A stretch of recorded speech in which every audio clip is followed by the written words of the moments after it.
दुनिया में जो यशस्वी हैं, तो जिनके पास यश हो और श्री, श्री का मतलब होता है एक तो लक्ष्मी भी होता है और श्री का मतलब वैभव संपत्ति।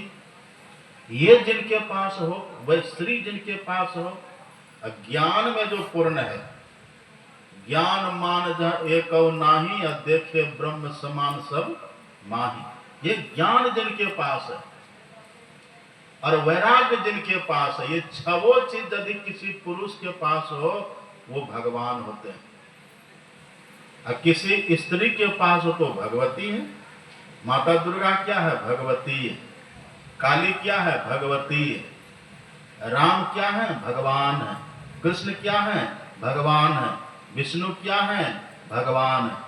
ये सब भगवान है। अच्छा, भगवान क्या कहते हैं? आप भगवान की भी वाणी पढ़िएगा।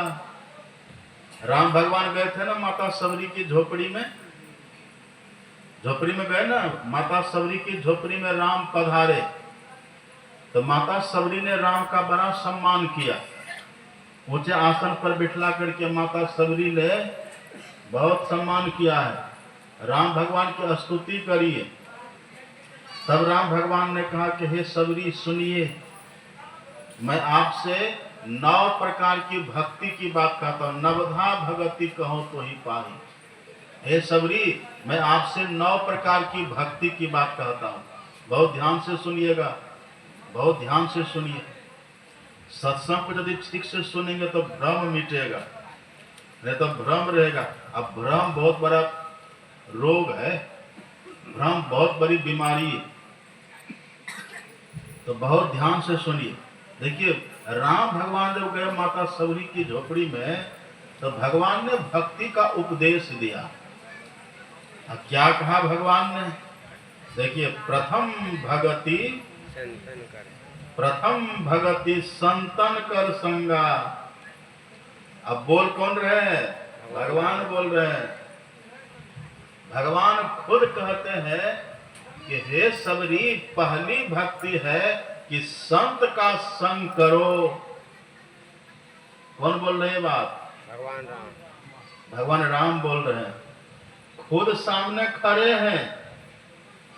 खुद ये नहीं कहते कि जब मैं तुम्हारे सामने आ ही गया, मैं तुम्हारे सामने खड़ा ही हूं, तो फिर अब कहां जाने की क्या जरूरत है? अब कहीं जाने की जरूरत क्या? जब मैं तुम्हारे पास आ ही गया, मैं तुम्हारे सामने ही खड़ा हूं। अब देखिए, ये सब बात बड़ी बड़ी बातें हैं। ये सब बात यदि आम लोग सुनेंगे ना, जो कभी सत्संग नहीं किए हैं, उसको खराब लगता है, उसको अच्छा नहीं लगता है। तभी तो सत्संग की महिमा है।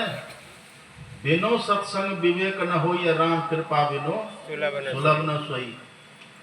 देखिए, भगवान खड़े हैं और तब करें कि सबरी संत का संग करना, संत का दर्शन करो, वो भक्ति। सबरी माता कह सकती थी जब आप हमको मिल ही गए तो फिर संत के पास जाने की क्या जरूरत है? जो जगत प्रसव करता परमात्मा है। राम भगवान जब प्रजाओं को बुला करके उपदेश दिए तब भगवान ने क्या कहा?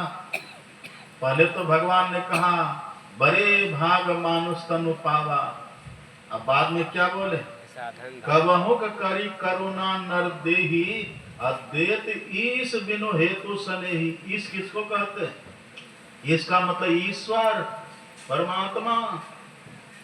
हे मेरी प्रजाओ, जब ईश्वर कृपा करते हैं ना, अब बोल रहे हैं, राम बोल रहे हैं, राम ही कह रहे हैं, जब ईश्वर कृपा करते हैं ना, तब कृपा करके ईश्वर ये मानव का तन देते हैं। हाँ, वो कौन ईश्वर है? इतना ही नहीं, आप और भी पढ़िएगा। जब हनुमान जी गए हैं राम भगवान के पास, तब हनुमान जी को राम ने उपदेश किया है। भगवान राम ने उपदेश किया है। क्या उपदेश किया?